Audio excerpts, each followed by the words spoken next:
जय हिंद किसान साथियों, मैं आपका किसान मित्र। आप देख रहे हैं किसान के मुद्दे की बात। तो आज का किसान का मुद्दा गुलाबी सुंडी। गुलाबी सुंडी पर सरकार का अब की बार क्या नियंत्रण? क्या 2022 में सरकार पिंक वॉलवर्म यानी गुलाबी सुंडी से कपास की फसल को बचाएगी? क्या है सरकार के नए कदम 2022 में? तो आज इसी पर बात करेंगे। किसानों से जुड़ी सटीक जानकारी के लिए आपके अपने चैनल को सब्सक्राइब करें। हर किसान को उन्नतशील बनाना ही हमारा उद्देश्य है। हर किसान को आगे तक पहुंचाना ही हमारा उद्देश्य है। अब बात मुद्दे की करते हैं कि सरकार ने पिछले साल किसानों को गुलाबी सुंडी के लिए क्या बड़ी राहत दी थी। तो किसान साथियों, कुछ बड़ी राहत सरकार ने नहीं दी थी। अगर कोई सरकार ने राहत पिछले साल दी थी तो वो 50% या 60% तक ही काम पूरी तरीके से करी। क्योंकि किसान साथियों, जो जैसे सरकार ने पिछले साल रिकमेंड किया फेरोमोन ट्रैप अपने खेत में लगाई, उसमें जो नर या मादा है उसका सिस्टम है, आपने देखा होगा भी नर उसमें आ जाते हैं तो वो आगे प्रोसेस नहीं बढ़ पाता है। और कुछ सरकार ने रिकमेंड किया जैसे नीम आधारित स्प्रे।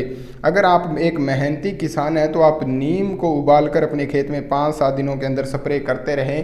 तो सरकार की कुछ ये नीतियाँ थी, जैसे नीम आधारित आप पेस्टिसाइड बाज़ार से भी ला सकते हैं और घर में भी तैयार कर सकते हैं। अगर आप मेहनती किसान हैं तो बाज़ार से भी लाकर आप नियंत्रण कर सकते हैं। उसका ये फ़ायदा है कि अगर आप स्प्रे 5-7 दिनों के भीतर करते रहते हैं, जब वो आप मान सकते हैं कीड़ा एक होता है, वो जब अंडे देने का समय होता है, मौसम जैसे ही बरसात का या मौसम बरसात का आने के बाद वह अंडे देता है, जैसे अगस्त के शुरुआती दौर में और जुलाई के अंत तक। उसमें क्या होता है किसान साथियों कि वो अंडा एक सुरक्षित जगह देखता है। भी इस सुरक्षित जगह में अंडे देने से हमारी आगे जो है, एक सरल भाषा में बताऊं तो भी पीढ़ी बढ़ेगी, भी अंडे सुरक्षित यहीं पर रहेंगे। तो वो जगह देखता है। तो अगर आप नीम की स्प्रे करते रहते हैं तो वो उसे सुरक्षित जगह नहीं लगती और वह वहाँ अंडे देने में सफल नहीं हो पाता। तो यही कारण है, आप अगर नीम की स्प्रे करते रहें अगस्त के शुरुआती दौर में और जुलाई के अंत में, क्या है कि गुलाबी सुंडी का दौर सबसे ज़्यादा माना गया है। अब बात करते हैं फेरोमोन ट्रैप और कुछ जैसे डेनिटोल स्प्रे हैं, वो गुलाबी सुंडी को नियंत्रण में रोक लगाती है, कीटनाशक है जैसे। तो ये कुछ है जैसे डेनिटोल स्प्रे, आप गुलाबी सुंडी के लिए कीटनाशक कोई भी उपयोग कर सकते हैं, या फिर नीम आधारित स्प्रे और या फेरोमोन ट्रैप से।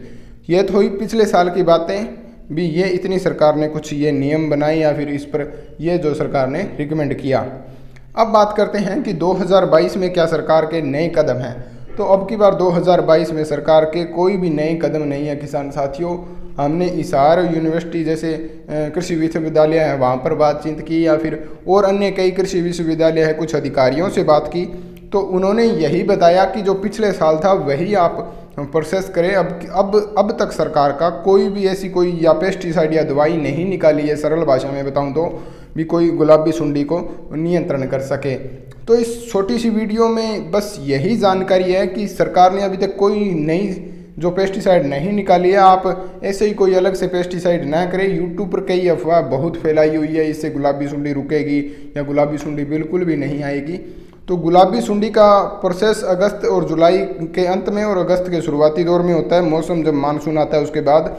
और आप इसी तरीके से नियंत्रण कर सकते हैं जिस प्रकार मैंने बताया कि नीम आधारित स्प्रे कर आप कुछ हद तक जो गुलाबी सुंडी को रोक सकते हैं, या फिर डेनिटोल स्प्रे वगैरह कर जो कीटनाशक है, या फिर आप फेरोमोन ट्रैप लगाकर। अगर आप मेहनती किसान हैं तो आप नीम आधारित स्प्रे करती रहिए, इससे आपको अच्छा फ़ायदा मिलेगा। ये स्प्रे काफ़ी कारगर साबित है गुलाबी सुंडी के रोकथाम के लिए।